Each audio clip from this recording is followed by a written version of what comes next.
Nuevamente, buenos días a todos y primero que nada, esperamos que ustedes y sus familias se encuentren bien en esta contingencia que desafortunadamente pues aún la tenemos, ¿no? Muchas gracias por acompañarnos a este webinar donde platicaremos de la nueva obligación establecida en el Código Fiscal de la Federación de revelar al SAT los esquemas reportables. Si les parece bien y solo como un preámbulo rápido, comentaré que esta nueva obligación, que es para asesores fiscales y contribuyentes, nace como parte de la reforma fiscal para 2020, aunque los plazos para revelarla inician a partir de 2021. Sin embargo, esta nueva obligación ya es aplicable para estos esquemas que pudieran calificar como tales en el ejercicio 2020 o inclusive anteriores y que pueden tener beneficio fiscal a partir de 2020, ¿no?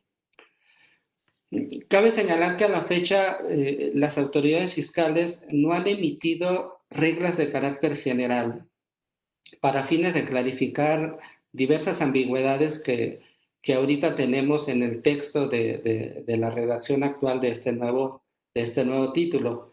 Sin embargo, la PRODECON en el pasado mes de julio le envió un oficio al SAT preguntándole del estatus de estas nuevas reglas y de las fichas de trámite que son necesarias para, ahora sí que para cumplir con esta nueva obligación. Ante esto, el SAT le respondió que estaba en proceso de elaboración de las reglas, que estaba en proceso de elaboración de las fichas de trámite y de una serie de documentos que se necesitan para cumplir con esta nueva obligación y que como esta obligación se tendría que cumplir a partir del 1 de enero de 2021, pues que con anterioridad estarían las publicaciones tanto en la página del propio SAT como en el Diario Oficial de la Federación, ¿no? Entonces, nosotros elegimos este webinar porque nos parece relevante que si no se ha hecho ya, que se inicie con un análisis de todas las operaciones que pudieran calificar como tales, sobre todo porque por el tiempo, ahorita ya estamos prácticamente a entrar al último trimestre del año y también por los efectos adversos que pudiera tener el no cumplir con esta obligación o cumplirlo de manera inadecuada, como por ejemplo las multas que sí son muy onerosas, inclusive que el propio SAT pueda determinar que las operaciones que están amparadas bajo un esquema, que no surten efectos, ¿no? Entonces, consideramos importante que se inicie con el análisis en caso de no haberlo hecho ya, ¿no? Si nos vamos, por favor, Raúl, al slide donde está el contenido, nada más para rápidamente mencionarlo. La siguiente, por favor. Correcto.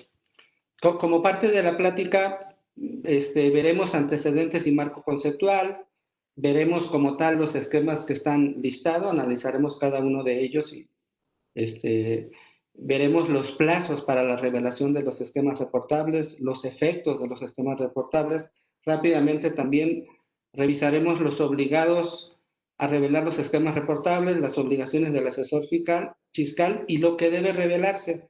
Finalmente, veremos las principales infracciones y los comentarios finales. También habría una sesión de preguntas y respuestas si fuera necesario, ¿no? Y ustedes nos hacen las preguntas. Entonces, sin más preámbulo, si les parece bien, voy a presentar a mis socios quienes me ayudarán a dar la plática, ¿no? Primero, ahora sí que como dicen, primero las damas, Julia Castillo, quien es nuestra socia del área de litigio fiscal de la Ciudad de México. También estará Emilio Ángeles, quien es nuestro socio del área de precios de transferencia de la Ciudad de México, y César Gámez, quien es nuestro socio del área de consultoría fiscal de la ciudad de Guadalajara, Jalisco. Nuevamente, muchas gracias. Esperemos que les guste la plática Y bueno, iniciaremos con César Gámez. César, adelante, por favor. ¿Qué tal? Buenos días a todos. Muchas gracias, Felipe. Y un gusto estar con ustedes compartiendo esta mañana para platicar de este tema de los esquemas reportables. A mí me corresponde iniciar con la parte de los antecedentes para estos efectos, si le podemos dar a la siguiente. Comentarles que como todo mundo estamos enterados, la reforma fiscal del 2020 prácticamente estuvo enfocada por todas las recomendaciones y los resultados del estudio BEPS, este estudio de la OCDE que, como hemos comentado en otras ocasiones, pues ha sido un parteaguas en el tema de la tributación internacional, ¿no? Si le podemos dar a la siguiente. Y con relación al tema que vamos a discutir el día de hoy, resulta interesante solamente ubicarnos que dentro de las 15 acciones que se determinaron en este estudio, la número 12 está vinculada con los esquemas reportables, que para efectos del estudio BEPS se conoció como las reglas de divulgación, ¿no? Si le podemos dar a la siguiente, por favor.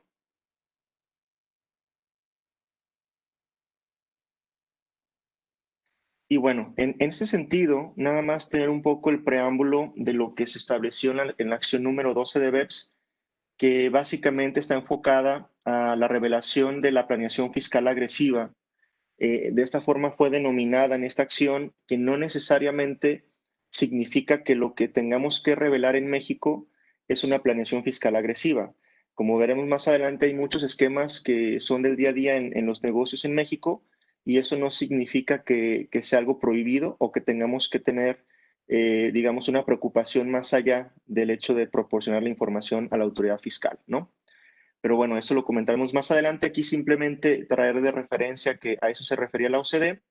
Y tenemos también, digamos, un equivalente en la Unión Europea, que es la conocida DAC 6, que también se ha denominado como la Mandatory Disclosure Rule Directive, que básicamente significa que los diferentes países miembros de la Unión Europea tienen la obligación de revelar aquellos mecanismos transfronterizos de planeación fiscal agresiva. Y aquí solamente quiero hacer una puntualización importante.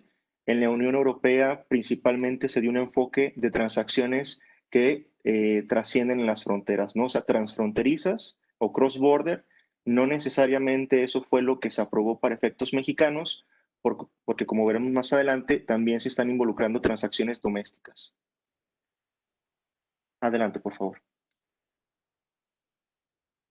Y un aspecto que tenemos en México ya desde hace unos cuantos años es que con la reforma fiscal de aquel año 2014, como todos ustedes saben, se incorporó un artículo 31A en el Código Fiscal de la Federación que está relacionado con la Declaración Informativa de Operaciones Relevantes, o también conocida en el medio como la DIOR.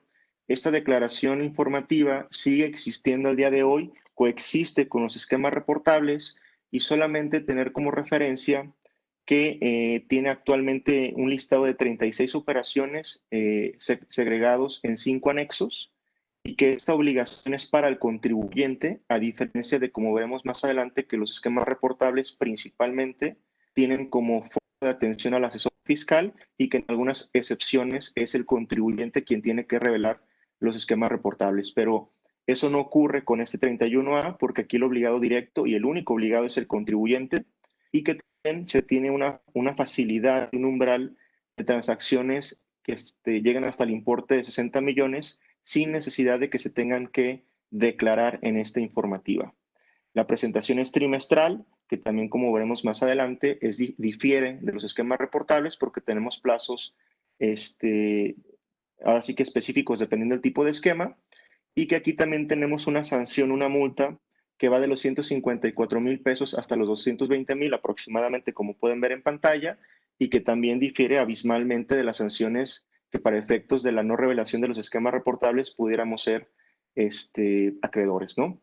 Entonces, este también es un importante precedente que, como les comentaba, coexiste esta obligación junto con la de los esquemas reportables. Si podemos dar a la siguiente, por favor.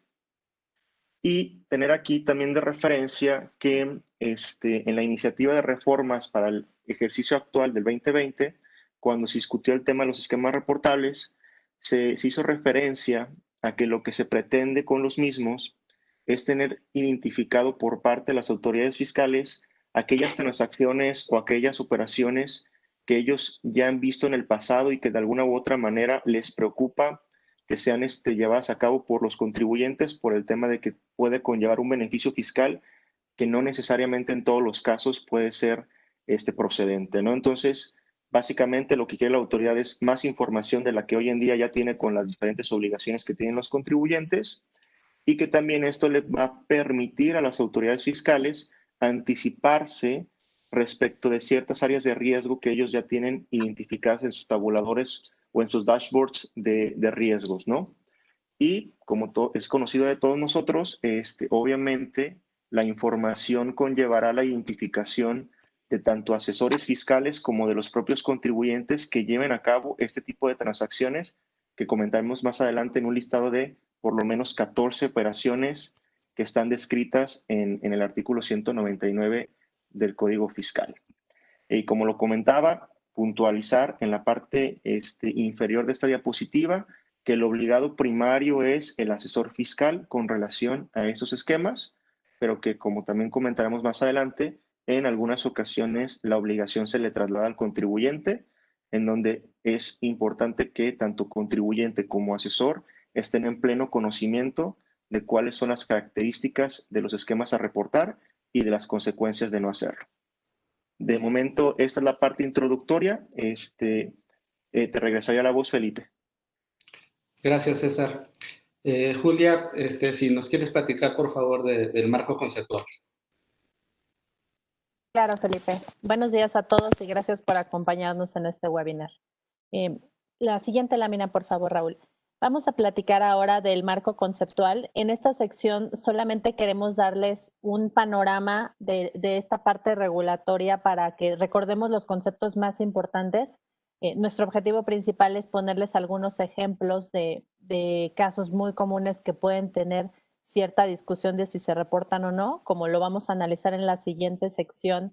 Las fracciones, la gran mayoría tienen una redacción ambigua, difícil de desentrañar y por esa razón pensamos que lo más importante es poner ejemplos. Entonces, aquí solamente voy a hacer una referencia al marco conceptual conforme al texto vigente para tener el contexto claro de los conceptos.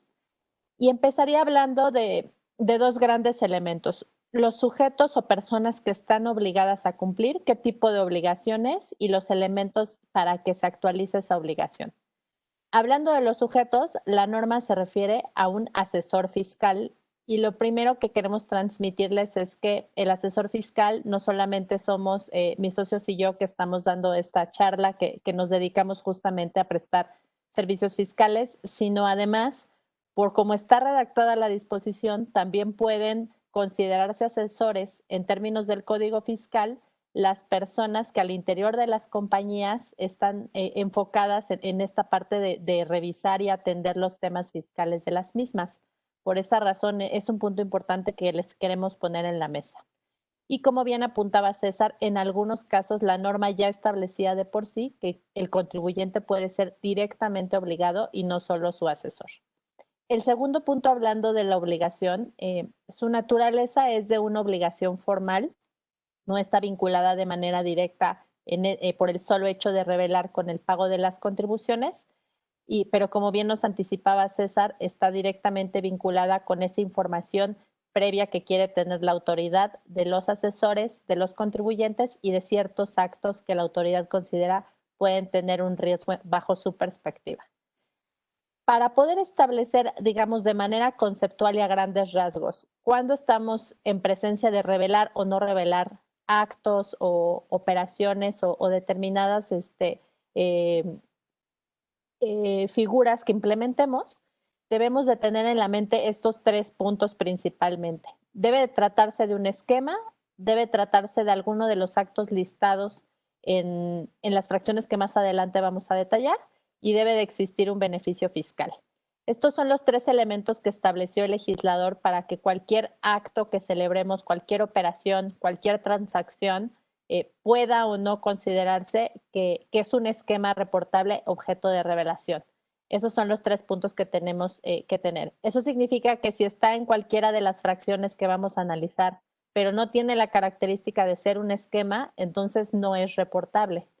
Y en el caso del beneficio fiscal, la norma establece como regla general esa obligación, sin embargo también prevé que por excepción un esquema que además sea de los listados pero que no tiene beneficio fiscal, sí se tiene que emitir una constancia por el asesor para el contribuyente explicando o justificando por qué se considera que no hay un beneficio fiscal.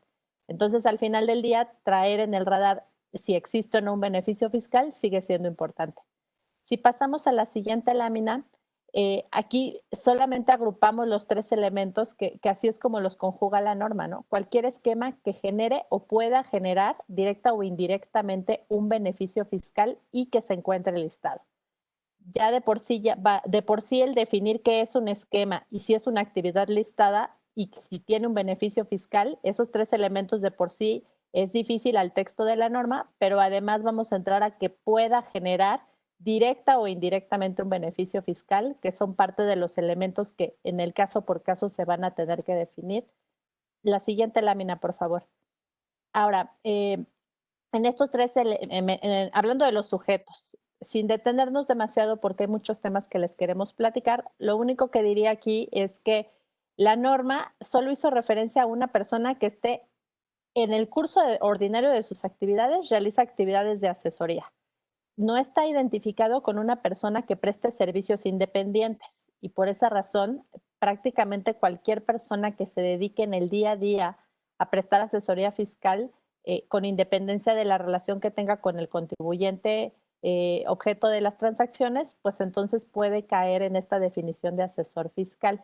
Y por esa razón, además es importante identificar que esa persona tiene que estar involucrada en la totalidad del esquema, ya sea en su diseño, en su comercialización, implementación o administración. Entonces, con esto un poco lo que les queremos transmitir es, en algunos supuestos debe de analizarse si directamente el director, el gerente, el CFO pueden llegar a catalogarse bajo esta característica de tener el carácter de ser asesores fiscales y no porque además tenga a sus asesores independientes significa que ya solo ellos están obligados, porque la norma prevé que puede haber varios asesores fiscales involucrados en el diseño, comercialización, implementación o administración y todos ellos estarían obligados a revelar, salvo que la persona que presente o cumpla con esta obligación de revelar manifiesta expresamente que lo hace en nombre y por cuenta de todos. Por esa razón ponemos estos ejemplos que se deben de llegar a considerar de personas concretamente al interior. Siguiente lámina, por favor. Hablando ahora de los esquemas.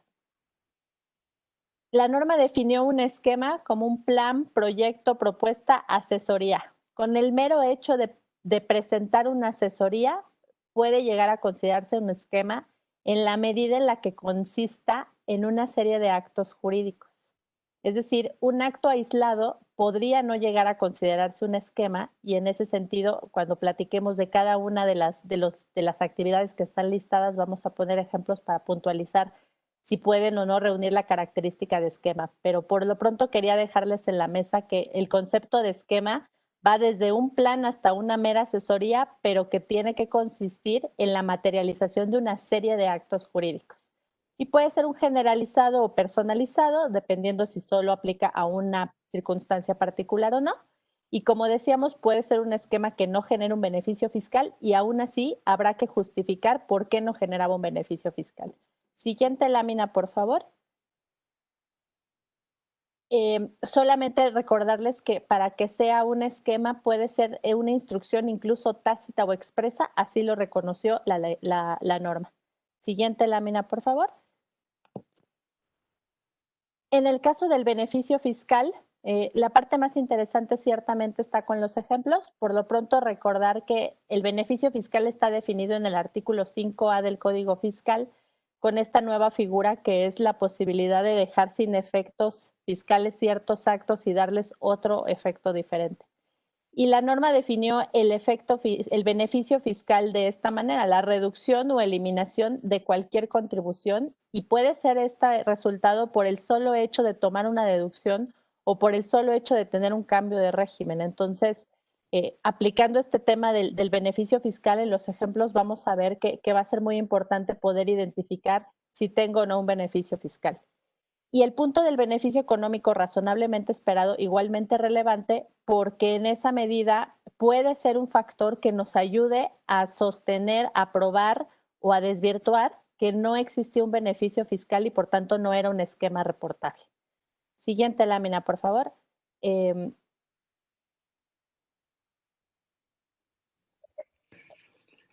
Listo, Julia. Creo que aquí terminan las láminas, ¿verdad? Sí, correcto. Pero muchas gracias, Julia. César, ¿nos puedes ayudar con las siguientes, por favor? Con gusto. Y aquí nada más para aprovechar lo que acaba de comentar Julia, vamos a entrar en materia con cada uno de los esquemas listados y uno de los aspectos que a diferencia de lo que señalaba en la parte introductoria o de antecedentes, es que si bien es cierto que en la Unión Europea tienen una norma similar a la mexicana, también es cierto que dentro de las diferencias es de que en Europa no necesariamente tienen un listado limitativo o acotado como lo tenemos nosotros. Entonces eso es algo que inclusive los europeos en algunas de las prácticas que han impartido con relación a este tema, pues de alguna forma le envidian a México, ¿no? Entonces, aquí entraremos con cada una de las fracciones listadas en el 199 para poder entender qué transacciones están descritas como un esquema reportable. La primera de ellas, que es la que están viendo en pantalla, refiere a evitar que a evitar que se le proporcione o se le intercambie información a autoridades extranjeras por parte de las autoridades mexicanas, ¿no? Bueno, a la inversa, perdón, que las extranjeras le compartan información a las mexicanas. Aquí la parte importante de este punto es que si nos detenemos a leer con cuidado la redacción de esta fracción primera, inicia señalando la palabra evitar.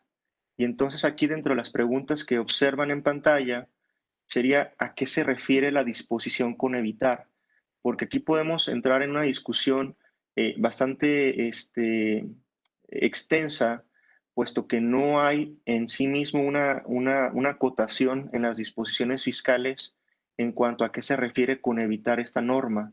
Entonces, lo que hemos discutido aquí los panelistas es que tendría que existir una conducta intencional por parte del contribuyente para haber creado alguna estructura o algún mecanismo mediante el cual logró evitar que se intercambiara esa información a las autoridades mexicanas, ¿no? Como referencia en cuanto a los intercambios de información más conocidos y principalmente porque esta fracción primera, para efectos prácticos la resumimos, pero refiere a intercambios automáticos o similares. Los intercambios automáticos más conocidos es el CRS o el Common Reporting Standard o FATCA, que FATCA es una norma americana que es aprobada o que se lleva a cabo en México derivado de un acuerdo entre México y Estados Unidos. Entonces, ese tipo de intercambios de información son los que refiere esta norma y que, como lo comentaba en cuanto a la palabra evitar, resulta ser muy complejo porque es como algo inexistente. O sea, yo pudiera haber creado alguna estructura corporativa de empresas y que por una situación casual no necesariamente se tiene que reportar la misma para efectos de CRS o FATCA. Entonces, tendría que haber de fondo una intención por parte del contribuyente para que el propósito que se estaría logrando con esa estructura es efectivamente no reportar. Entonces, sí es algo cuestionable y más si lo vemos desde la óptica de lo que conocemos como economía de opción, porque hay que recordar que la economía de opción es básicamente el derecho que tiene el contribuyente para elegir la forma más conveniente para realizar sus operaciones. Entonces, válidamente hay grupos empresariales que decidieron una estructura que no necesariamente está enfocada con el objetivo de evitar el intercambio de información. No sé si en esta parte alguno de los panelistas quisiera abundar al respecto, pero básicamente ese es el enfoque o el cuestionamiento de fondo que tendríamos que hacernos para determinar si efectivamente tenemos que reportar lo dispuesto en esta fracción primera. Julia, ¿quisieras comentar algo? Gracias, Felipe. De mi parte, comentar que consideramos con un ángulo de defensa que efectivamente puede tener esta connotación la palabra evitar, y ahí es donde se empiezan a conjugar los elementos. Tendría que ser una serie de actos jurídicos que encaminados a obtener un beneficio fiscal y que tengan la característica de evitar este intercambio de información. Por eso pensamos que sí puede tener esta consideración en el sentido de es una conducta cuya finalidad estaba encaminada a evitar ese intercambio. A contrario sensu, si logramos demostrar que la finalidad principal del contribuyente era obtener, era la mejor forma de hacer un negocio. Por esa razón pensamos que puede tener ese enfoque. Gracias, Felipe. Gracias, Julián. Y sobre todo, si me permites, César, tantito. Sí, adelante. Sobre todo, tendría que ser, digamos, un aspecto donde la autoridad fiscal tuviera que probar que tú hiciste los actos para evitar, digamos, esta circunstancia, ¿no? O sea, a mí me parece que tendría que ser un acto probatorio de parte de las autoridades fiscales donde argumente que tú hiciste ciertos actos precisamente para evitar, ¿no? Que estés en este supuesto, o para evitar que las autoridades extranjeras intercambien información. Si lo vinculamos rápidamente con aquella disposición que inclusive se modificó, ¿no? Después de la iniciativa que decía que te iba a autorizar, las autoridades fiscales te iban a autorizar el esquema, y ya después ya no queda, digamos, la autorización, ahorita como está, ya no queda la autorización. Entonces, eso significa, o al menos lo vemos así, de que si nosotros revelamos este esquema de la fracción primera, pues difícilmente la autoridad fiscal aprobaría, digamos, ese esquema, ¿no? Seguramente va a decir, oye, pues aquí sí evitaste y no coincido, y entonces que traigan las consecuencias fiscales que deban de ser, ¿no? Entonces, hasta aquí me quedo con este comentario. Si gustas, continuamos con el siguiente, César, por favor. Sí, gracias. Si me permites aportar un concepto, hay que recordar que el intercambio de información también puede ser en forma automática. Esto se refiere a las declaraciones informativas que tienen internamente los países que se presentan ante las autoridades. El intercambio de información también es a petición de la autoridad, entre autoridad y autoridad. En este caso, va a haber un punto interesante aquí, porque puede ser que México pida intercambio de información a su contraparte de Estados Unidos, a su similar, el IRS, por ejemplo, y si el IRS emite un requerimiento a mi parte relacionada, que está ubicada en Estados Unidos, y mi parte relacionada no da esa información, a lo mejor se puede interpretar que esté evitando ahí dar información. Entonces hay que tener cuidado con este tipo de conceptos que ahorita mis socios han comentado. Hasta aquí con mi comentario. De acuerdo, y muchas gracias por los comentarios. Creo que, como lo hemos señalado, aquí la parte interesante que contribuyente y asesor tienen que analizar es si efectivamente hay elementos que soporten que la intención no fue evitar ese intercambio de información, y que tenemos razones de negocio, pero no desde el enfoque del artículo 5A, sino desde el enfoque que previamente conocíamos con aquellos precedentes que existen de los tribunales, que el enfoque de la razón de negocios es: me convenía realizar o tener una estructura determinada para efectos de mi objeto social o el cumplimiento de mi objeto social, ¿no? Entonces, si avanzamos a la siguiente, veremos ahora lo que refiere a la fracción 2, que se repite esta palabra de evitar otra vez, y ahora refiere a lo que dispone el artículo 4b y el capítulo 1 del título 6 de la Ley de Impuesto sobre la Renta, que básicamente, recordando lo que ocurrió con la reforma del 2020, el anterior régimen de Refipres se segregó en dos bloques. Uno regulado por el 4B, que es principalmente enfocado a entidades transparentes, y lo que es el capítulo 1 del título 6 para todo lo que son entidades opacas. En ese sentido, si volvemos a la discusión, ¿no? Si el contribuyente, a través del esquema que fue diseñado, comercializado por el asesor fiscal, conlleva una intención de evitar ubicarnos en estos supuestos, que también recordando, son supuestos que la consecuencia es una anticipación del ingreso en México. Ya no tendría yo que esperarme a una distribución de dividendos de esas compañías que yo esté creando en otras jurisdicciones, porque el régimen de Refipres o el 4B me obliga a reconocerlo de forma anticipada desde el momento en que lo obtuvo la entidad extranjera. Entonces, aquí podemos discutir algunos ejemplos un poco burdos, ¿no? En el sentido de que si yo, persona física residente en México, cambio mi residencia a otro país, pues obviamente salgo de la esfera jurídica de aplicación del 4B y del capítulo primero del título sexto, porque solamente refieren a residentes en México. Yo me convertiría en un residente en el extranjero, ya no sujeto a esa normatividad. Entonces, ese aspecto tan sencillo como un cambio de residencia pudiera interpretarse por parte de la autoridad fiscal que el objetivo era evitar cumplir con estas normas, ¿no? Entonces, obviamente, como lo comentábamos, habría que identificar de fondo si hubo esa intención con el cambio de residencia, ¿no?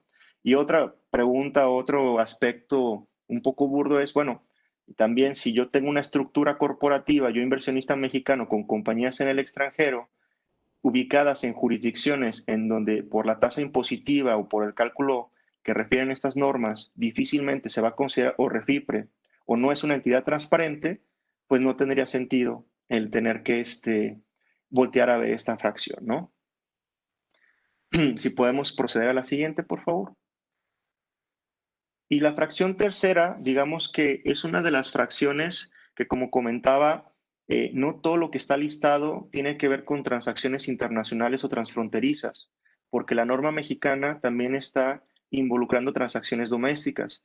Este supuesto de la fracción tercera sería uno de los que normalmente identificaríamos vinculado con transacciones domésticas, porque refiere a aquel esquema mediante el cual a través de actos, ya sean uno o varios actos, se permite la transmisión de pérdidas fiscales que no estaban todavía o que se podían disminuir a lo futuro por personas distintas de las que las generaron, ¿no? Entonces aquí ponemos unos ejemplos muy sencillos en donde en la parte izquierda pueden observar el caso común de la decisión, en donde a través de una decisión sí es factible que se dividan las pérdidas fiscales, pero eso no significa que se estén transmitiendo, porque simplemente yo estoy haciendo una segregación del negocio, creando una nueva sociedad que por lo que dispone la norma es factible que se lleve pérdidas fiscales, lo cual es totalmente válido y aunque pudiéramos en un extremo pensar que sí se tiene que reportar porque a lo mejor la interpretación que le dé la autoridad fiscal es que se transmitieron pérdidas, aunque nosotros podíamos soportar que es una simple división, en el fondo no tendría que haber ningún aspecto de que preocuparnos porque es algo permitido por la norma, que es lo que comentábamos de la economía de opción. Pero obviamente sí tendremos que ver si dentro de los aspectos que conlleven la decisión no hay algún tema de riesgo por una interpretación que pudiera tener la autoridad fiscal desde una perspectiva un poco más agresiva, ¿no? El otro supuesto que ven del lado derecho en los ejemplos es cuando una empresa que tiene pérdidas pendientes de amortizar está generando ingresos o está generando una base tributaria contra la cual se puede llevar la aplicación de esas pérdidas.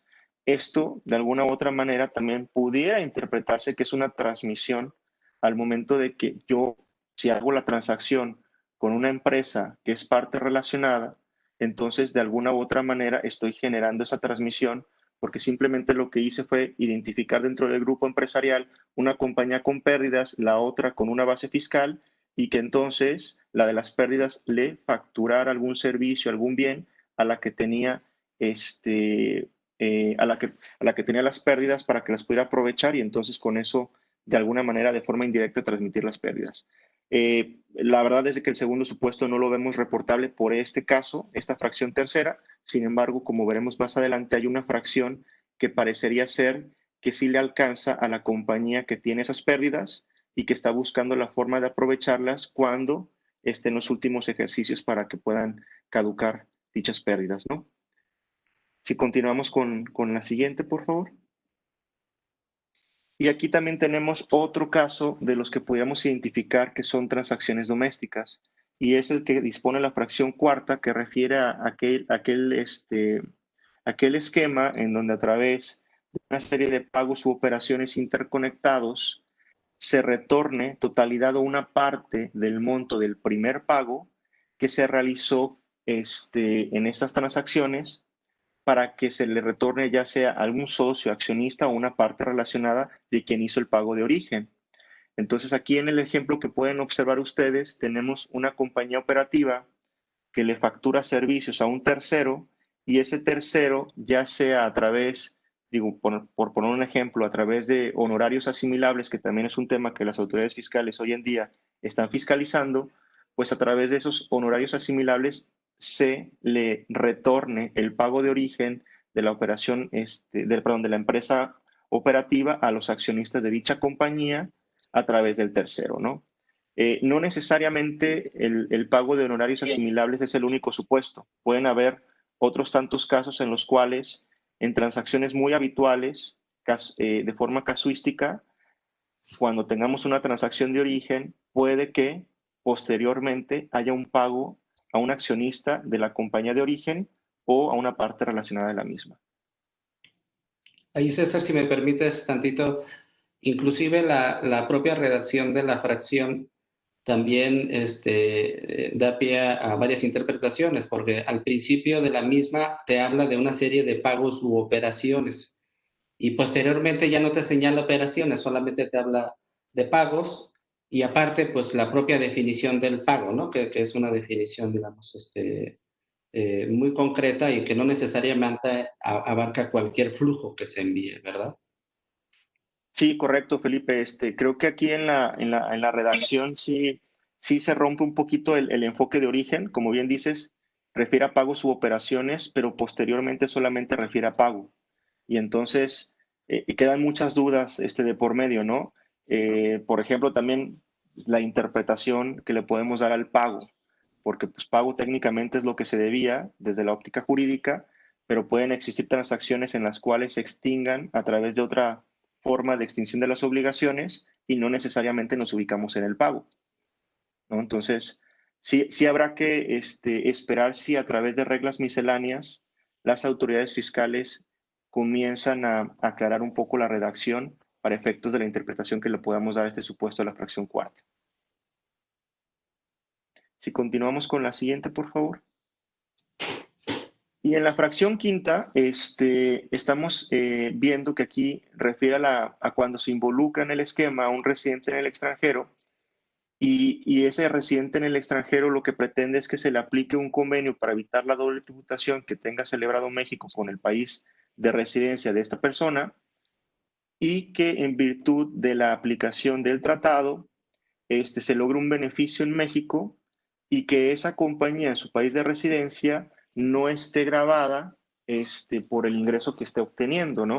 Entonces, obviamente aquí los puntos de discusión serían que pudiéramos decir, a ver, este esquema reportable está persiguiendo que cuando México como país de fuente le tuviera que efectuar una retención a un extranjero que está percibiendo un ingreso con fuente de riqueza en México, la aplicación del tratado para evitarle el pago en México, cuando también en su país de residencia no estaría sujeto a un pago de impuesto. Entonces, en pocas palabras, el esquema lo que está describiendo es cuando existe una doble no tributación. Ni se tributa en fuente, ni se tributa en la residencia en virtud de la aplicación del tratado, porque jerárquicamente está superior a la legislación doméstica mexicana, pues entonces se evita ese pago de impuesto en México, ¿no? Entonces, aquí lo que podemos discutir es si se está persiguiendo de alguna manera, pues, trastocar beneficios que el país de residencia le dio a su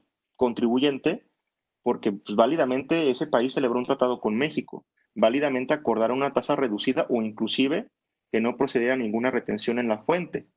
Entonces, el hecho de que el otro país de residencia no lo grabe, pues es independiente de México, ¿no? Posiblemente esta información simplemente se esté buscando para que en algún punto México o tenga que renegociar tratados, o a través del instrumento multilateral, pues comenzar a aplicar la famosa regla PPT o Principal Purpose Test para evitar el aprovechamiento indebido de los tratados.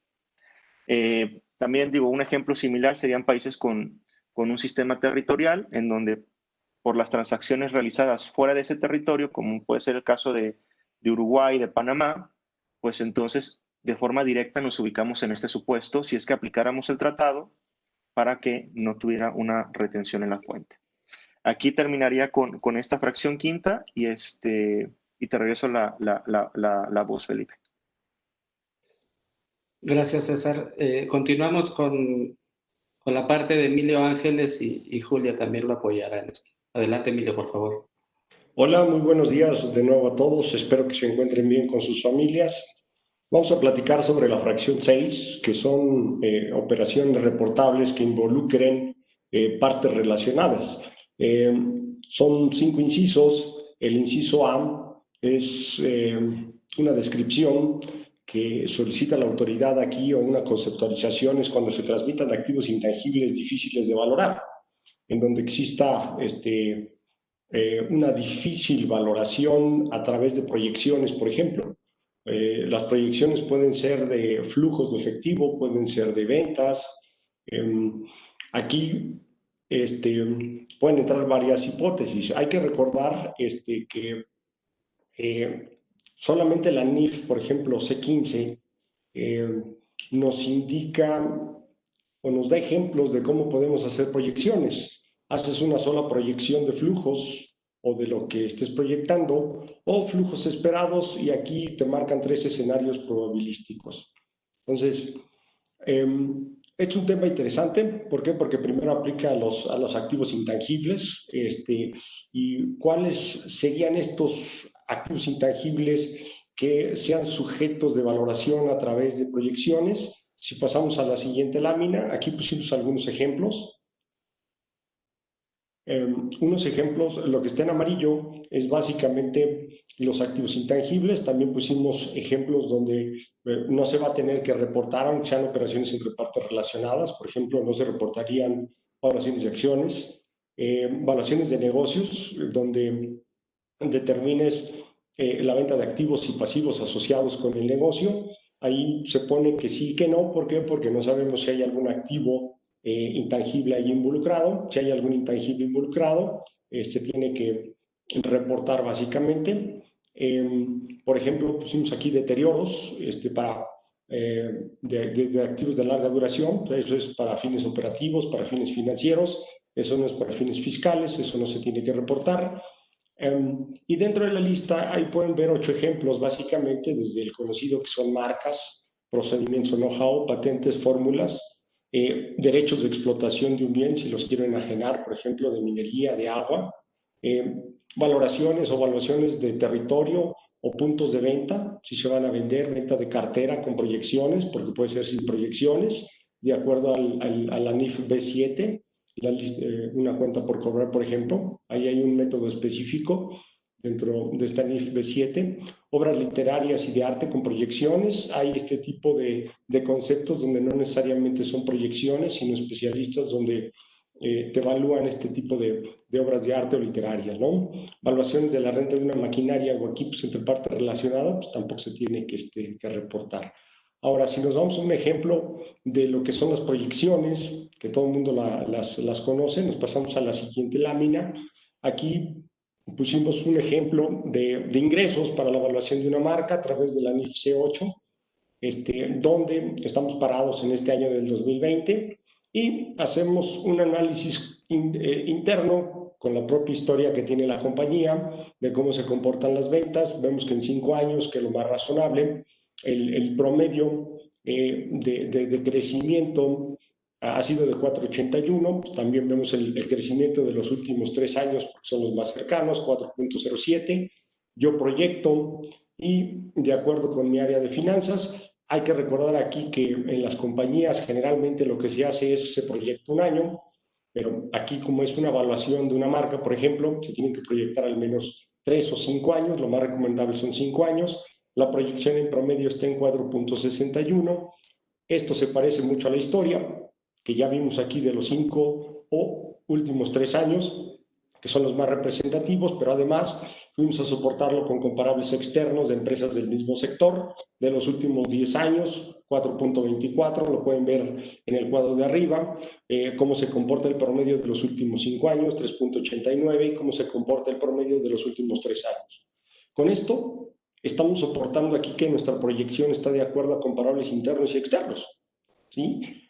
Hay que recordar también que en una revisión por parte de las autoridades fiscales siempre va a ser a años ya pasados, es decir, ya cuando estas proyecciones ya fueron una realidad. Y aquí hay un tema medular, porque ahorita estoy evaluando una marca, pero esto se relaciona muchísimo, muchísimo con la razón de negocios.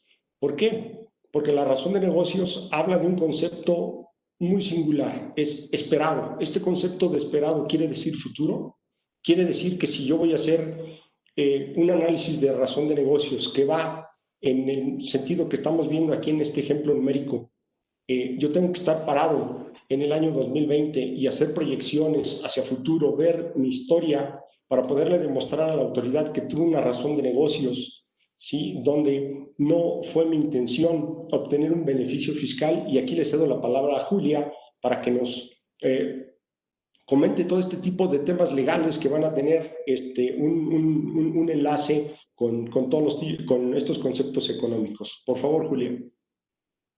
De acuerdo, Emilio. Si pasamos a la siguiente lámina, justo en este ejemplo que estamos poniendo, lo que queremos ponerles concretamente en la mesa son algunos elementos de reflexión si el día de mañana la autoridad nos cuestiona.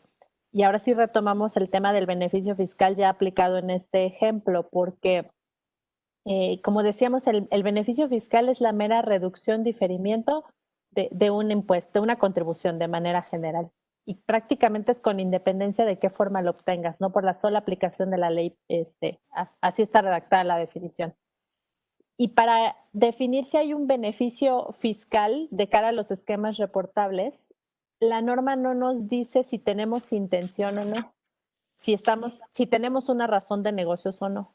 Para el tema de revelar los esquemas, no se pone el énfasis en esa intención, salvo algunas fracciones que, como comentábamos, sí se lleva al punto de decir que tratabas de evitar, ¿no? Y por esa razón pensamos que el tema del beneficio económico puede ser un elemento importante en los esquemas reportables. Ustedes recuerden que de por sí para la aplicación del 5A, que es la posibilidad de que el SAT desconozca los efectos que le di a una figura y decida que lleva los efectos de otra, ya para ese solo elemento sí tenemos que poner atención en la razón de negocios, porque para aplicar o no esa figura tenemos que poder demostrar que teníamos una razón de negocios y no una sola finalidad fiscal. Si tomamos este concepto de razón de negocios, en aquella figura del 5A, sí se considera un parámetro el beneficio económico razonablemente esperado. Y dice la norma que si hay un beneficio económico cuantificable razonablemente esperado, entonces se puede considerar o presumir que no había un beneficio fiscal si el beneficio económico es mayor. Si tomamos estos conceptos y los llevamos al tema de esquemas reportables para definir si un esquema era reportable porque tenía o no un beneficio fiscal, el ejemplo que nos pone Emilio es muy bueno, porque entonces significa que si nosotros hoy en el ejercicio de 2020 que ponía Emilio para evaluar una marca, podemos demostrar bajo una proyección cuantificable y con parámetros de lo razonablemente esperado, entonces podríamos decir que había un beneficio económico y por ende tratar de demostrar esta economía de opción de la que nos hablaba César desde el inicio, es decir, la finalidad del contribuyente era hacer negocio de esta forma porque económicamente le convenía más y no por obtener un beneficio fiscal. Puede ser un elemento que puede ayudar y por esa razón lo ponemos en la mesa como elementos de prueba en la cuantificación del beneficio económico que pueden ayudar el día de mañana en una defensa. Gracias. Si pasamos a la siguiente lámina, por favor. Aquí, el inciso B de esta fracción 6 nos habla de que cuando se lleven reestructuras empresariales, donde no haya una contraprestación en la transferencia de activos, funciones y riesgos. y nos define este inciso que reestructuras es básicamente las que indican las guías de la OSD. Si vemos los números romanos, ahí están hablando, por ejemplo, de una manufacturera que yo tenía como empresa y la convierto en una maquila IMEX. ¿Por qué? Porque la manufacturera, pues, técnicamente es una empresa que gana más. Aquí gana más en cuanto a rentabilidad, y aquí hay un elemento bien importante. Este inciso B también me marca de que cuando yo deje de percibir una utilidad en más de un 20%, evidentemente quizá una manufacturera ganaba más en rentabilidad por las bases que tienes de costos y gastos que una máquina IMEX. Entonces tendría que reportar este tipo de reestructura o cambio. De maquila IMEX a manufacturera con riesgo limitado, aquí no. ¿Por qué? Porque la maquila IMEX pues técnicamente gana mucho menos en rentabilidad que una manufacturera de riesgo limitado. Una manufacturera de riesgo limitado, sí hay que reportarla. Técnicamente una full manufacturera puede ganar más en cuanto a rentabilidad del 20%, sí, que una manufacturera de riesgo limitado. Y también ponemos aquí una manufacturera con o sin riesgo limitado, cambiarla a una distribuidora. Aquí básicamente tendríamos que ver los márgenes de rentabilidad de cómo funcionaba una empresa en el pasado y cómo se transformó al futuro. Evidentemente, pues van a tener que hacerse análisis hacia el pasado y hacia el futuro.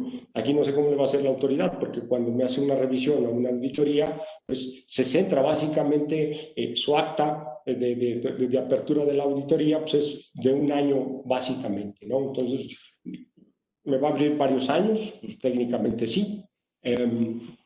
Aquí un tema importante es de que cómo valoro el efecto de una empresa y otra. Tendría que ser una evaluación de acciones. ¿Cuánto valdría la manufacturera, por ejemplo, en el primer ejemplo? ¿Cuánto vale como empresa? ¿Y cuánto vale la maquila como empresa? La diferencia, pues, técnicamente es lo que se debió de haber llevado el que aceptó la transformación a una empresa que genera una menor utilidad, ¿no? En más de un 20%, como lo señala esta fracción. Fusiones y escisiones que no se consideren exentas, no lo señalan las guías de la OSD. Por lo mismo, tendríamos que analizar si sí o no hay que reportar. Desde mi punto de vista, no habría que reportarla. Ahí lo que se hace es se evalúa las fusiones a las escisiones como si fuera una venta de acciones, la parte que se transmite de un lado a otro o que se escisiona. Si pasamos a la lámina siguiente, por favor.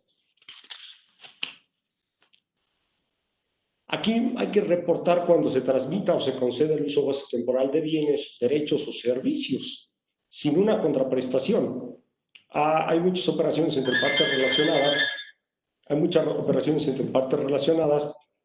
Por ejemplo, una maquila donde tiene inventarios y maquinaria y equipos en comodato, pues evidentemente no está claro. Técnicamente habría que reportarla. Una manufacturera de riesgo limitado también, donde solamente el inventario lo tiene en comodato, lo transforma y lo regresa. Financiamientos de cuentas por cobrar y cuentas por pagar de intereses que generalmente hay. ¿Sí? Si se transmiten, es aquí una definición, oye, el financiamiento transmite algo, es una función, o el financiamiento como tal. Platicábamos con Julia si cae dentro de estos conceptos, porque tiene un concepto aislado de los que están aquí. Evidentemente, dentro de nuestra legislación, las cuentas por cobrar, por ventas, más allá de una rotación normal, de los comparables, por ejemplo, ¿traen intereses? ¿No traen intereses? ¿Hay que reportarlo? ¿No está claro? Desde mi punto de vista, no. El uso o goce de cualquier bien tangible o intangible, un terreno, una oficina que tengo dentro de las mismas instalaciones, tengo varias partes relacionadas y están ocupando o ocupan una oficina cada una de las partes relacionadas. Intangibles, por ejemplo, de marcas, know-how, cuyo titular es la holding, no es el accionista, y quien los explota comercialmente es otra empresa del grupo. Pues técnicamente esto sí se tendría que reportar a la autoridad. Si nos pasamos al siguiente inciso, por favor, a la siguiente lámina. Aquí me habla de que no existan comparables que sean únicos o valiosos. Creo que es un tema interesante. ¿Por qué? Porque son pocos en México los comparables o más bien las operaciones que pueden ser únicas o muy valiosas que se tengan que reportar. Nosotros sabemos de compañías de bebidas, de telecomunicaciones, negocios digitales, de medicamentos. Eso sí se van a tener que reportar. Aquí una pregunta, ¿quién define qué es valioso, único? No está una definición. Pues evidentemente si hay productos valiosos y únicos, ¿no? Entonces, habrá que ver el criterio del grupo de la empresa para poderlo reportar o no, o esperar las reglas de carácter general. Aquí se recomienda que este tipo de productos, por ejemplo, y operaciones de empresas muy importantes, pues se acerquen con las autoridades en un APA, así lo hemos venido haciendo desde que empezó la legislación en 1995 de precios de transferencia. Si nos pasamos a la última lámina, por favor, que me toca. Sí. Aquí me habla que tengo que reportar cuando se aplique un régimen unilateral concedido en los términos de la legislación extranjera. Es decir, ahora para el tema de precios de transferencia dentro de mi análisis funcional, funciones, activos y riesgos, lo que tengo que hacer es preguntarle a la empresa que estoy analizando, a la tested, si su parte relacionada que le vendió el producto, porque es una compra de productos, está acumulando el ingreso allá en su país, o existe algún sistema preferencial donde no alcance a acumularlos a una tasa del 21.5% y lo tengo que poner dentro de mi estudio de precios de transferencia. Lo tendría yo que reportar o ver si está pasando eso en aquel país, si está cumpliendo con las reglas internas que me permiten no tener este tipo de esquemas reportables. Si las cumplo aquí internamente, técnicamente ya no lo tendría que reportar. Hasta aquí mi participación en lo que es involucra en operaciones entre partes relacionadas. Muchísimas gracias. Adelante, Felipe. Gracias, Emilio. César, por favor, nos ayudas con las que siguen. Creo que vamos un poco retrasados, entonces nada más, por favor, considéralo, César. De acuerdo, muchas gracias, Felipe. Bueno, miren, de las fracciones que todavía nos restan con relación al 199, y por lo que comenta Felipe, voy a hacer un poco más breve al respecto. La que están viendo en pantalla, que es la número 7, también refiere a evitar, y está enfocado a evitar un establecimiento permanente en México, ¿no? Entonces, aquí hay temas discutibles, como el régimen de maquila, como la aplicación del instrumento multilateral, porque hay que recordar que la reforma 2020 alteró los artículos 2 y 3, pero esas alteraciones, en virtud de la aplicación de un tratado, todavía no tendrían esta aplicación, porque el tratado jerárquicamente está mayor a lo que es la disposición doméstica. Sin embargo, el instrumento multilateral ya va más alineado a la reforma de los artículos 2 y 3. Entonces, aquí hay varios puntos de discusión y como lo habíamos referido previamente, recordar que el tema de evitar tendría que estar vinculado con una intención por parte del contribuyente. Si procedemos a la siguiente, por favor.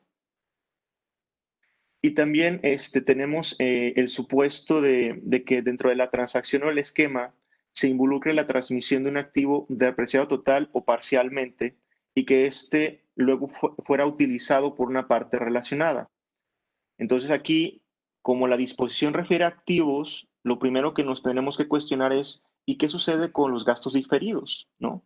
Porque parecería ser que no está dentro de esta disposición y por consiguiente pudiéramos tener una situación muy similar a lo que está regulado en este esquema reportable, pero al momento de que refiere solamente a activos, tendríamos que pensar que es activo fijo y no cubriría lo que son gastos y cargos diferidos que también pueden transmitirse a otra parte relacionada para que posteriormente sean aprovechados por ella.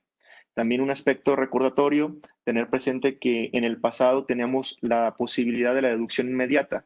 Entonces, este supuesto, como está tan genérico, cualquier compañía que hubiera aplicado deducción inmediata y que después venda un activo, una parte relacionada, y que esa parte relacionada lo comienza a depreciar por el valor de venta, tendríamos que reportarlo por parte de la compañía que aplicó la deducción inmediata y que por consiguiente pues ya depreció la totalidad del activo. Si procedemos a la siguiente, por favor. César, una pregunta aquí, ¿y activos que se vendieron en años pasados hay que reportarlos, que se están depreciando en este año 2020? Ese punto, Emilio, qué bueno que lo preguntas, es un aspecto que, como veremos más adelante, tenemos la obligación por parte de las compañías de reportar transacciones realizadas en el pasado que todavía tengan consecuencias en el ejercicio 2020 en adelante. Yo creo que ahí pudiéramos retomar ese ejemplo, pero parecería ser que sí se tendría que reportar, porque lo está deduciendo la parte relacionada. Pero igual, si gustan, lo retomamos cuando lleguemos al punto de esa regla de transición, ¿no? De acuerdo, gracias. César, nada más rápido un comentario aquí porque creo que aplica en el de la venta de los activos. No necesariamente porque pues, en casi todos los supuestos de venta de activos fijos pues se cae, ¿no? En esta fracción que acabas de comentar y no necesariamente debe ser un tema de preocupación. O sea, si la operación, digamos, está celebrada a valores de mercado, si hay contratos, si está soportado el valor, etcétera, no necesariamente deba de ser una operación que no debamos de reportar por temor a que nos las vayan a rechazar o a cuestionar, ¿no? Sí, de acuerdo, totalmente de acuerdo. Y en la fracción 9, estamos viendo que refiere a que la transacción en el esquema se involucra un instrumento híbrido definido conforme a la fracción 23 del artículo 28. Aquí solamente aclarar que esta fracción de esquema reportable solo refiere a la definición y no necesariamente refiere al tratamiento que da el no deducible de la fracción 23, ¿no? Entonces, sí tendremos que tener ese cuidado y por eso las preguntas un poco retóricas que ponemos en la diapositiva, porque solamente habla de la referencia a la definición. Entonces, cualquier transacción con un híbrido tendría que reportarse, a menos de que la autoridad fiscal posteriormente saque umbrales para no reportar. Si le damos a la siguiente, por favor. Y esas tres fracciones que están viendo en pantalla también son transacciones que pueden ser un poco comunes. La primera, pues retomamos otra vez el concepto de evitar y refiere a evitar la identificación de un beneficiario efectivo de ingresos o activos, ¿no? Otra vez el tema intencional. La siguiente fracción habla de lo que comentaba previamente, las pérdidas que estuvieran pendientes de amortizar y que ya estuviéramos dentro del último o los últimos años para aplicarlas. Aquí la duda es que cuando refiere a estén por terminar, no define qué periodo, no dice si es el último año de los 10, los últimos 2 o los últimos 3 años. Entonces, sí será necesario que las autoridades fiscales aclaren a qué refiere la norma cuando habla que estén por terminar las pérdidas fiscales. Y el último supuesto es evitar la tasa adicional del 10% en materia de dividendos, que también hay transacciones muy comunes como una reestructura de empresas familiares en donde yo pongo una compañía holding con la intención de que si anteriormente tenía puras personas físicas que les aplicaba el 10, al poner de intermedia una empresa holding, como ustedes saben, dividendos de entre compañías, pues no procede la retención. Transacciones de ese tipo pudieran ser cuestionables. Si le damos a la siguiente, por favor. Y en la fracción 13, también es un tema muy común que puede ser el subarrendamiento y que estaría listado conforme a lo que estamos viendo en pantalla. La fracción 14 es una de las más discutibles porque hace referencia a una diferencia de más de un 20% entre registros contables y fiscales, pero no define qué son registros fiscales. Y como ustedes saben, en ninguna disposición jurídica tenemos una definición tal cual de un registro fiscal. Pudiéramos asumir que refiere a la conciliación contable fiscal, pero no está descrito de esa manera. Entonces, sí también va a ser necesario que se aclare esta situación, porque si es en virtud de lo que está en la conciliación contable fiscal, en una comparativa de partidas meramente fiscales contra las contables, entonces sí tendríamos que determinar si la cuantía de variación supera o no el 20% para efectos de reportar. Si le damos a la siguiente.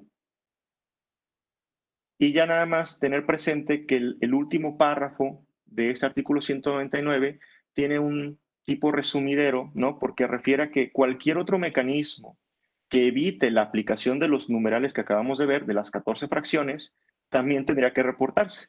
Entonces, volvemos al tema intencional para no ubicarnos en las 14 fracciones y eso también conllevaría que se tenga que reportar. Muy complejo la interpretación de este último párrafo y como comentábamos, la autoridad fiscal por disposición de la norma tendría que a través de reglas misceláneas establecer umbrales mínimos, lo cual al día de hoy no ha ocurrido. Yo con esta parte, Felipe, concluyo esta parte de la exposición. Gracias, César. Aquí en esta última que lees, César, parecería que ahora sí que te quiere agarrar por todos lados la autoridad fiscal y entonces ahí es donde va a ser importante cuidar, digamos, que alguna documentación o alguna evidencia no nos vaya a llevar a que la autoridad fiscal presuma que estás en ese supuesto, ¿no? Que estás tratando de evitar caer o de evitar la aplicación de las fracciones que ya vimos, ¿no? Entonces aquí sí va a ser importante esa parte. Continuamos, por favor, con Julia, por favor, con lo siguiente, ¿verdad? Claro, claro, Felipe. Vamos a hablar ahora brevemente de los plazos en el tema de la revelación. Si pasamos a la siguiente lámina, solamente de manera concreta para que ustedes lo traigan en el radar. Hay varios plazos que se tienen que cumplir, pero los más importantes, ¿no? Que es cuando estamos frente a un esquema como tal, eh, no nos lleva a la fase en la que esté implementado. Eh, Basta prácticamente con que esté, en el caso de los generalizados, que se empiece a comercializar, y en el caso de los personalizados, a partir de que esté a disposición del contribuyente. En ambos casos son 30 días, la norma no distingue y entonces deberían de ser días hábiles. Y eh, tomen en cuenta, como hemos platicado, que estas disposiciones ya están en vigor este año y entonces las operaciones que califiquen como un esquema reportable que pertenezcan a este año, ya tendríamos esta obligación de revelar y solamente está diferida a partir de enero y ahorita lo voy a explicar. Pero por lo pronto, digamos, en los generalizados y personalizamos, tenemos este plazo de 30 días. Hay además una obligación de presentar una declaración informativa en febrero de cada año. Como dijimos al inicio, el objetivo de la autoridad es tener identificados asesores y contribuyentes involucrados con estas operaciones que la ley considera reportables. Entonces, además de la obligación misma de revelar el esquema a través de esta declaración que se tiene que presentar dentro de los 30 días siguientes. Además, hay una informativa en febrero de cada año donde se tienen que poner a grandes rasgos justamente la información del asesor y de los contribuyentes y que seguramente se detallará cuando se emitan las reglas. Y en el caso de los esquemas que pueden reunir cualquiera de las características de las fracciones que analizamos previamente, pero que consideremos que no tiene un beneficio fiscal, entonces propiamente no debería de ser reportable. Sin embargo, en esos casos se tiene que emitir esa constancia al contribuyente y hay un plazo de 5 días a partir de que se puso a disposición este esquema. En la siguiente lámina, por favor. En el tema justamente de la vigencia en 2020, ¿qué pasa en 2020 y 2021? La norma ya está en vigor y eso significa que este año nosotros ya deberíamos de empezar a identificar dentro de las transacciones y operaciones que estamos celebrando cuáles podrían calificar bajo estas fracciones que hemos analizado y que, como ustedes vieron por la propia redacción, en algunos casos es de interpretación para poder dilucidar si estás o no en el supuesto. Eso es para las operaciones que ya se están celebrando este año. Pero además, la norma pretende que también se revelen operaciones que vienen del pasado. Entonces, las operaciones que corresponden a 2020, a partir de que identifiquemos si alguna reúne las características de ser un esquema, de estar dentro del listado de características y además tener un beneficio fiscal, por favor tengamos en mente que a partir de enero van a empezar a computar los plazos de 30 días que tendríamos para revelar esta información. Y en el caso de que se hubiera tenido que emitir una constancia al contribuyente justificando que a pesar de ser un esquema no es reportable porque no tiene un beneficio, el plazo es de 5 días a partir del 1 de enero de 2021. Por ser el 1 de enero un día inhábil, de conformidad con el Código Fiscal, el plazo realmente empezaría a computar el primer día hábil de enero, que en nuestro caso sería el 4 de enero del 2021. Y en los casos de operaciones y actos que sí encuadren en esta calificación de las fracciones que hemos analizado, pero que sean anteriores a 2020, a través del transitorio el legislador estableció que también son reportables cuando tengan algún efecto en los ejercicios fiscales a partir de 2020 y en adelante. Y en este caso, la obligación recae exclusivamente en el contribuyente, no en los asesores. Entonces, también es importante tener en la mente este tipo de actos. La norma no distingue cuando dice anteriores, pues podría llegar a anteriores a la vida del contribuyente, ¿no? Por el tema de caducidad de facultades de comprobación, pensamos que puede acotarse, pero la realidad es que la norma no lo distingue, entonces es importante tenerlo presente. y por esa razón también valorar el tema de la retroactividad que consideramos que existe para los contribuyentes y que en medios de defensa se puede hacer valer. Seguimos la siguiente lámina, por favor. Hablando de los efectos de los esquemas reportables, ahora quisiéramos nada más poner en la mesa cuál es la consecuencia de revelar estos esquemas. La norma claramente dijo, no es ni aceptación ni rechazo del efecto fiscal. La iniciativa originalmente quería que fuera una autorización y ahí sí había una consecuencia muy diferente, pero finalmente se matizó y solamente es información de conocimiento. Por eso es ni a favor ni en contra. ¿Y qué sucede si no se implementa? Justamente como la obligación es revelarlo desde el momento en que esté incluso a disposición, cuando es un esquema personalizado que es individual, pues independientemente de que se implemente o no, la información ya va a estar en poder de la autoridad. Como hemos señalado al inicio, el objetivo es pues tener una mejor fiscalización para la autoridad de esos actos y entonces pues la autoridad no va a saber si se implementó o no, porque hasta el de menos agrado de la ley no está dentro de las características que se tengan que revelar la implementación como tal.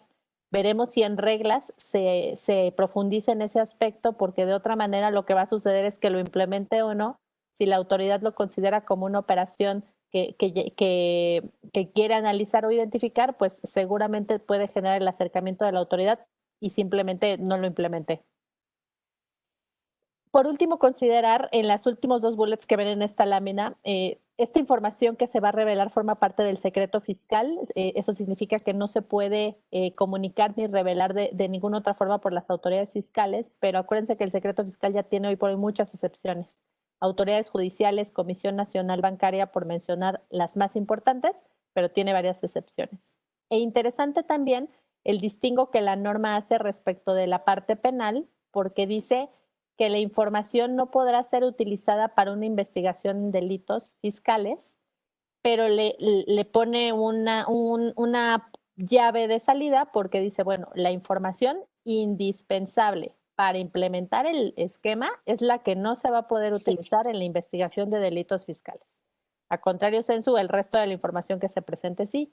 Y además, sí se va a poder utilizar en defraudación y defraudación fiscal equiparada, que es la mayoría de los delitos fiscales que podrían existir. Entonces, lo que les quiero decir con esta redacción es que en realidad la información sí se va a poder utilizar en términos generales para una carpeta de investigación si la autoridad quisiera caminar por el corte penal.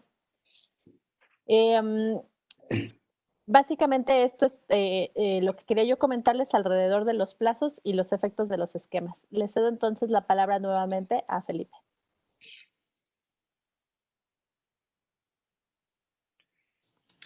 Gracias, Julia. Ahora hablaremos rápidamente, porque vamos un poco retrasados, de los obligados a revelar los esquemas reportables. Por favor, pasamos a la siguiente lámina. En primera instancia, el obligado a revelar el esquema reportable es el asesor fiscal, es decir, él es el obligado primario. Sin embargo, en los siguientes casos, el obligado a revelar sería el contribuyente, ¿no? Si nos vamos uno por uno, la fracción primera es cuando el asesor fiscal no proporciona el número de identificación del esquema emitido por el SAT, ni le otorga una constancia al contribuyente de que es un esquema no reportable. Es decir, si el asesor no lo hace, entonces el contribuyente lo debe hacer, ¿no? El otro supuesto es cuando no existe un asesor fiscal, sino que el propio contribuyente es el que diseña, organiza, implementa y administra el esquema. En ese caso, pues evidentemente el contribuyente es quien está obligado a reportar, ¿no? Otro supuesto es cuando exista un esquema que fue diseñado, pero que esta persona no califica como un asesor fiscal. Entonces, ahí, pues, evidentemente, en este caso es cuando habría que ver la definición fiscal, si no califica como asesor fiscal, pero apoyó, digamos, en este servicio, entonces, también el contribuyente está obligado a reportar. La siguiente, Raúl, por favor.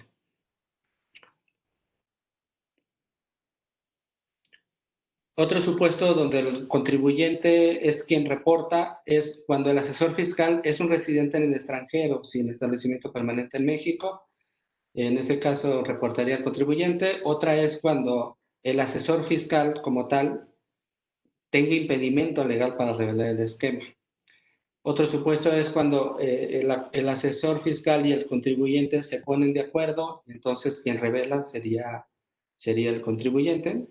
Otro supuesto es cuando el esquema reportable involucra una operación con una parte relacionada del extranjero y beneficia a este residente en el extranjero, ¿no? El esquema.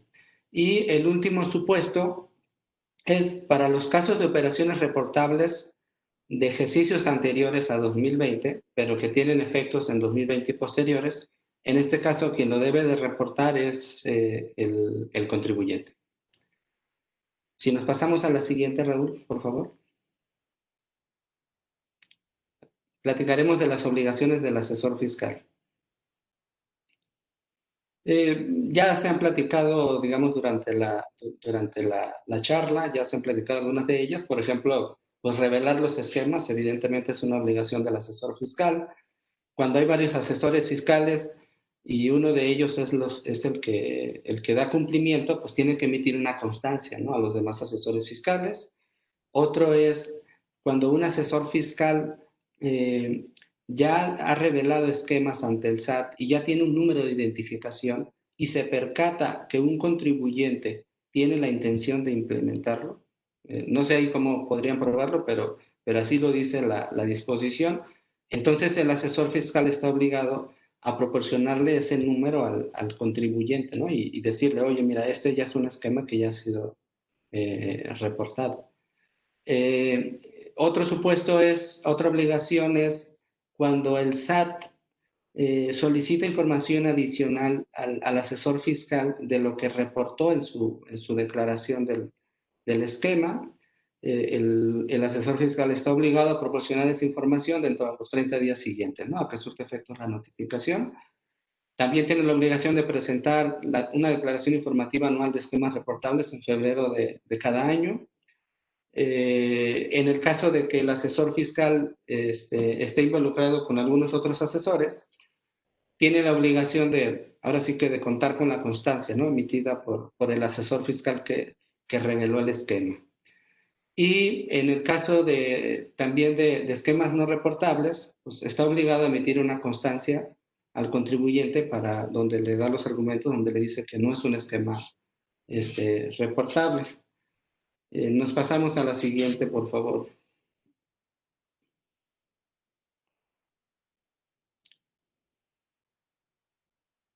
¿Qué es lo que debe de revelarse? Son varias fracciones, son como 13, creo, fracciones. Si quieren, yo lo voy a resumir como en dos apartados importantes, ¿no? Porque en realidad así es.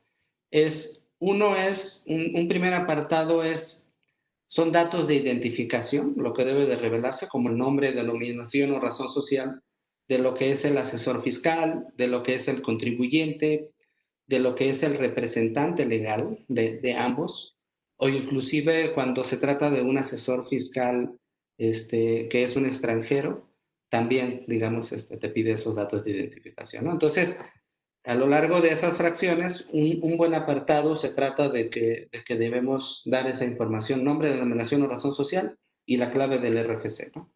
Ese es un primer apartado. El segundo apartado va a que lo que se debe de revelar es una descripción detallada de lo que es el esquema reportable y las disposiciones jurídicas que le aplican a ese esquema, ¿no? Entonces ahí lo que se describe es como tal, cómo es el esquema, los pasos, etcétera, y las disposiciones jurídicas que le aplican. También lo que debe revelarse es una descripción también muy detallada de en qué consiste el beneficio fiscal, ¿no? En cuanto a monto y cómo se determina, cuánto es en el momento en el que lo estás informando y cuánto esperas obtener de ese beneficio fiscal. Entonces, nosotros esperamos que a través de esas reglas misceláneas que están por publicar, pues ahí sí seguramente va a venir un detalle muy extenso de cómo van a ser las declaraciones informativas, de cómo van a ser los los reportes, las fichas de trámite también, seguramente van a traer buen contenido. Entonces, esto es lo que está ahorita en Código Fiscal de la Federación. Habría que esperar lo que salga mediante reglas, ¿no? Hasta aquí me quedo en esta parte y le cedo la palabra a Julia Castillo para que por favor nos apoye con la parte de las infracciones. Claro, Felipe, gracias. Si pasamos a las siguientes láminas, por favor. Vamos a platicar ahora de las infracciones de manera muy resumida por el tiempo, pero como siempre vamos a compartir nuestra presentación y entonces pues simplemente queremos dejar como puntos concretos en la mesa. Entonces, lo que les quiero decir brevemente es, las infracciones están de cuidado porque hay para los que puedan calificar como asesores infracción de hasta 20 millones de pesos. Y como ya platicamos, el asesor no solamente podemos ser los que estamos exponiendo, sino inclusive los que se dedican al interior de la compañía a estos temas. Entonces, creo que esa parte vale mucho la pena. El segundo punto es que la consecuencia incluso puede ser que se desconozca o que no se pueda aplicar el beneficio fiscal de esa operación o de esa transacción que estábamos buscando. Y en ese supuesto lo que va a pasar es que no solamente vamos a tener una multa por parte del asesor o no, sino que inclusive puede llegar entonces a pasar que la consecuencia fiscal simplemente se desconocería y además tendríamos un crédito fiscal y además tendríamos una sanción económica que puede ir entre el 50 y el 75% del beneficio fiscal obtenido. Vamos a pensar en un ejemplo muy sencillo y si alguien más lo quiere complementar como Felipe, bienvenido. Pero vamos a suponer que lo que está en duda es que platicábamos esta parte de la transmisión de un activo, ¿no? Y que entonces dijeran, pues tú lo tenías que haber revelado, no lo hiciste, la consecuencia entonces es que no puedes tomar esa deducción. Si la consecuencia es que no puedo tomar esa deducción, entonces si el día de mañana llegan y me auditan en facultades de comprobación, me van a determinar una contribución omitida por el rechazo de esa deducción. Pero además la multa permite que me pongan una sanción económica equivalente entre el 50 y el 75% del beneficio fiscal. No es clara la norma y podría parecer que el beneficio fiscal es justamente esa deducción que quería tomar y no tomé. El 50% de esa deducción, esa es la sanción económica que me van a querer imponer. Más el crédito fiscal por la parte del impuesto que omití porque me están rechazando esa deducción. Y como ustedes saben, obviamente ese crédito fiscal va con actualización, recargos e intereses. Esa es la importancia y de tener en la mente estas obligaciones. De acuerdo, Julia. Ahí a lo mejor habría que afinar un buen argumento, Julia, para que el beneficio fiscal fuera como tal la reducción en el impuesto que tuviste por haber tomado esa deducción y que no procede, y entonces que se vaya los porcentajes y las sanciones que vayan sobre esa cantidad, ¿no? Que sea más baja. Ese sería el reto, ¿verdad? Correcto, así es. Si nosotros interpretáramos que el beneficio fiscal es realmente el impuesto, podría ayudarnos a una mejor defensa. Solamente los dejo con eso por el tiempo. De acuerdo. Y como ustedes ven, las infracciones van no solo el no revelarlo, ¿no? Sino hacerlo incompleto o inclusive con errores. Entonces, ahí es donde la autoridad quiere ser muy enérgica en la obligación de presentarlo, ¿no? Y esta sanción que estamos platicando ahorita se presenta cuando es el contribuyente el que tiene que revelar y no lo hace. A diferencia, siguiente lámina, de cuando la obligación incide en el asesor. En ese caso, la sanción para el asesor, como ustedes pueden, una lámina más, por favor. En ese caso, la sanción para el asesor puede ir de 50,000 pesos a 20 millones por el solo hecho de no revelarlo o hacerlo incompleto o con errores. Hasta aquí dejo el tema de las infracciones por el tiempo para pasar a la siguiente sección de comentarios finales. En el tema de comentarios finales, simplemente es ponerles en la mesa las reflexiones que quedan después de todo este análisis. Y lo primero es el tema de las reglas, ¿no? No solo porque el Código Fiscal prevé que se tengan que emitir estas reglas, sino por lo que hemos platicado. Va a tener gran relevancia saber qué tanta información quiere detallar. Recuerden ustedes que a través de las reglas la autoridad fiscal se da vuelo y pide mucho más de lo que realmente era la intención de las reglas. Entonces, La expectativa es que nos van a pedir una amplia gama de información de los contribuyentes y los propios asesores y del propio esquema que se tenga que revelar. Y por supuesto esperamos que se queden fuera de esta obligación las operaciones que tengan un monto mínimo o menor, pero habrá que esperar a la publicación. En el derecho comparado que mencionamos, por ejemplo, el caso de Europa, ¿no? Que se mencionaba al inicio, se otorgaron prórrogas por este tema de la pandemia en el cumplimiento de este tipo de obligaciones y la expectativa con un sentido razonable y lógico es que sucediera lo mismo en México, pero como vemos el perfil de la actual administración, me parece que es poco probable que suceda, pero en el derecho comparado ha sucedido y sería, digamos, congruente que existiera o se reconociera en México. En el caso de Prodecon ya lo platicamos, el tema es que Prodecon ha empujado fuertemente la publicación de las reglas y de las guías de trámite porque pues, los contribuyentes con un sentido de certeza tendríamos que ya saber a estas alturas qué es lo que se espera publicar. Ya estamos al final del año prácticamente en el último trimestre y seguimos sin tener esta información. Siguiente lámina, por favor. Ponerles en la mesa también una reflexión de ¿cuál es la expectativa, digamos, de cara con la autoridad? Tenemos, por supuesto, un listado de estas fracciones que vimos, es limitativo, sin embargo, es ambiguo, lo hemos platicado. El tema de evitar ciertamente va a generar mucha controversia.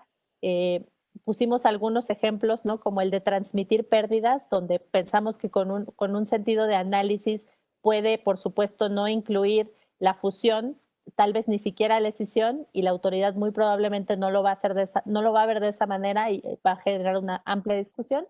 Ese es uno de varios ejemplos que ya pusimos donde la interpretación va a estar con mucho análisis y por esa razón es importante traer en el radar cada operación que estamos haciendo. Tomen en cuenta también que durante el primer semestre del año se publicó un acuerdo que delega facultades en distintas unidades administrativas del SAT, recaudación, auditoría, comercio exterior, y entre otras cosas llama la atención que les dieron facultades expresas en materia de fiscalización vinculada con esquemas reportables y con la aplicación del 5A, que es la posibilidad de dejar o recaracterizar algunas figuras, ¿no? Y desconocer los efectos fiscales. Ese acuerdo delegatorio nos deja ver el camino hacia dónde va la autoridad y recuerden ustedes que las facultades de comprobación se estableció expresamente una facultad de comprobación para fiscalizar asesores en este tema de esquemas reportables, que como decía yo, pues puede abarcar una gran cantidad de personas. Y consideremos también la iniciativa recientemente presentada y que por cierto aprovecho para anunciar que en breve les llegará nuestra invitación o seguramente ya les habrá llegado donde vamos a hacer este nuevo análisis de la iniciativa presentada para el 2021, pero por lo pronto con este tema que estamos analizando dejarles en la mesa que hay un cambio importante en el tema de la consecuencia penal en los temas del beneficio fiscal porque ya dijimos que el beneficio fiscal juega como una característica importante y lo cierto es que la autoridad había dicho que lo que se analice para definir si existe o no una razón de negocios y un beneficio fiscal no va a tener consecuencias penales. Ese es el texto vigente. La reforma 2021 justo pretende eliminar esa limitante y entonces abrir y vincular y seguir vinculando los temas penales. Siguiente lámina, por favor. Finalmente, la reflexión de recomendaciones y qué podemos sugerir.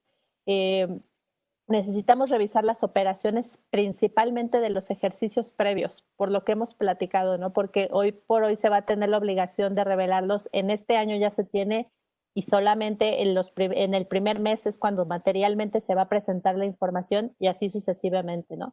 Temas como activos, inclusive aplicación de alguna deducción inmediata que se hubiera tomado en ejercicios previos que obviamente ya no traíamos en el radar, habría que evaluarlo. Cosas como las deducciones de inversiones que son año con año, por poner unos ejemplos, hay que poner atención en esos temas. Y hoy por hoy, indiscutiblemente, el defense file es un tema importante, al igual que en temas como materialidad que hemos platicado en otras sesiones. En esta sesión, el poder demostrar que yo no pretendía evitar, el poder demostrar si transmití o no transmití pérdidas fiscales, el poder demostrar si lo que otorgué fue un activo o era un cargo diferido, son elementos fundamentales para la defensa el día de mañana. En ese sentido, ampliamente recomendable que empecemos a tener en la mente esos expedientes del Defense File. Y por último, pues en la expectativa en los medios de defensa, recordarles que en el tema de la posible retroactividad de la norma porque los contribuyentes tengan que revelar sus operaciones de cosas que sucedieron antes de 2020 y que tengan que revelarlas, nos parece que hay un sentido de defensa, objeto de amparo. Se pudo haber promovido el amparo por la sola entrada en vigor. Se puede promover también el amparo contra el primer acto concreto de aplicación, que va a suceder precisamente la primera vez que se informe al inicio del 2021 en enero por las operaciones que hubieran sucedido en 2020, o en caso contrario, la primera vez que se revele el primer esquema, en ese momento se puede detonar un primer acto concreto de aplicación. Estos son los comentarios y reflexiones adicionales. No sé si Felipe y Emilio quieran comentar algo adicional. No, Julia, no sé si pues agradecerles, digamos, a todos y ver esta parte de preguntas y respuestas que nos han enviado.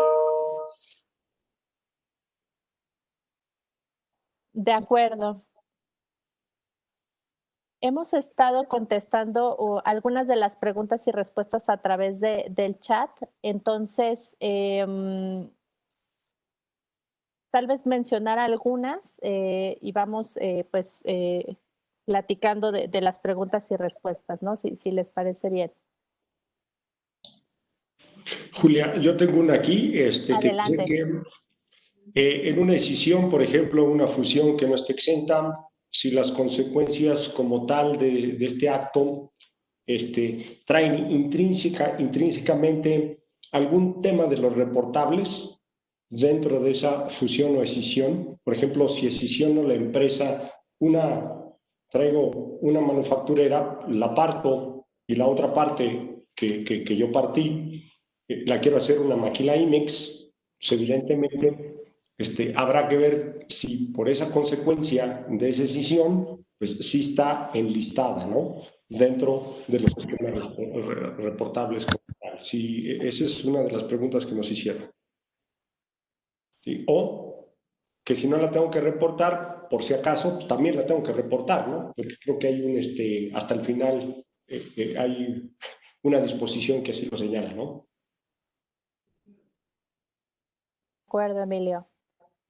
Aquí veo otra pregunta que me parece que todavía no se ha podido contestar en el chat y no sé si Felipe nos quisiera ayudar a contestarla. Nos ponen este supuesto. En el caso de la compraventa de activos fijos ya depreciados con filiales, la pregunta es si la compañía mexicana informa si es la que vende o la que compra. Debe de ser la que vende, Julia, porque digamos lo que se establece es que es una operación donde transmites un bien y que va a ser depreciado por la otra parte, ¿no? Entonces, yo creería que es la que está vendiendo y entonces ahí en ese momento se detona, digamos, el esquema reportable, ¿no? De acuerdo. Aquí tenemos otra pregunta. Les agradecemos mucho porque en esta ocasión tenemos muchas preguntas y lo agradecemos. Vamos a tratar de dar respuesta a la mayor parte de ellas. Otra pregunta, Felipe, nos ponen que si el asesor fiscal es un empleado del contribuyente, gerente fiscal, ¿quién resulta el responsable de revelar el esquema que tenga un beneficio fiscal, el empleado o el contribuyente? En este caso sería el contribuyente porque, digamos, la obligación, aun y cuando el asesor fiscal es alguien interno, pero el contribuyente es el que pasa a revelar el esquema. Correcto. Y tal vez yo ahí complementaría con el hecho de que, o sea, lo primero que habría que decir es si se puede demostrar o no que el contribuyente tenía un asesor, ¿no? O sea, en este caso el gerente, ¿no? Si el gerente como tal califica con estas características de lo que es un asesor, ¿no? En segundo punto, la norma sí dice, bueno, si en ese supuesto la persona que funge como asesor tiene una relación ya sea de subordinación o es un accionista, entonces la persona que califica como asesor no está obligada a revelarlo. Pero en muchas ocasiones en los grupos, pues la persona que funge como gerente no tiene esa relación de subordinación. Entonces ahí es donde también hay que tener ese cuidado, porque en ese caso, pues recaería, como bien apunta Felipe, directamente en el contribuyente. Tenemos otra pregunta. Debido a que estoy aquí analizando todas las preguntas que hay, Felipe, te la voy a preguntar otra vez a ti y ahorita voy a buscar otra de partes relacionadas que también veo varias para Emilio. Dice aquí, aquellas operaciones relevantes de la índole platicada tendrían que ser reportables aun y cuando se hayan realizado anteriores al ejercicio fiscal 2021, es decir, retroactivamente. Sí tendrían que reportarse, siempre y cuando, o sea, me imagino que se refiere a 2020, ¿verdad? Pero sí tendrían que reportarse siempre y cuando haya un beneficio fiscal a partir de 2020, ¿no? Por eso la importancia de revisar todas las operaciones, que pudieran primero encuadrar y luego considerarse que están generando un beneficio fiscal. Exacto. Y también justo es la razón por la que consideramos que la norma es retroactiva y tener en mente que la obligación va directo para el contribuyente. Correcto. Aquí encontré otra de partes relacionadas que creo que todavía no se da respuesta a Emilio, salvo que me indiques que es una de las que ya se haya contestado. Pero nos ponen aquí, en el caso de una venta de activo depreciado, ¿puede evaluarse a valor de mercado? Técnicamente se llama valor de uso, de acuerdo a la NIF C15, sí se puede evaluar, pero básicamente su valor es residual, o sea, es muy pequeño y si está en uso y se sigue usando, tiene un valor. Un independiente lo vendería a un valor de mercado. Generalmente este tipo de activos, el valor es mínimo, no trae un efecto importante dentro de la venta de los activos. Eso es lo que te puedo comentar en la experiencia que hemos tenido, ¿no? Ok. Aquí tengo otra pregunta también para ti, Emilio, de precios de transferencia. Nos preguntan, ¿los ajustes de comparabilidad, ajustes económicos, son esquemas reportables o lo son únicamente los ajustes primarios que afectan libros? Todo ajuste que tú hagas, bueno, hay que ver si cae este ajuste dentro del listado de los esquemas reportables para empezar. ¿Sí? El concepto o el tipo de ajuste. Si el ajuste no cae dentro de lo reportable, pues evidentemente hay reglas en resolución miscelánea donde de todas formas los tienes que reportar a la autoridad. No sé si me explico.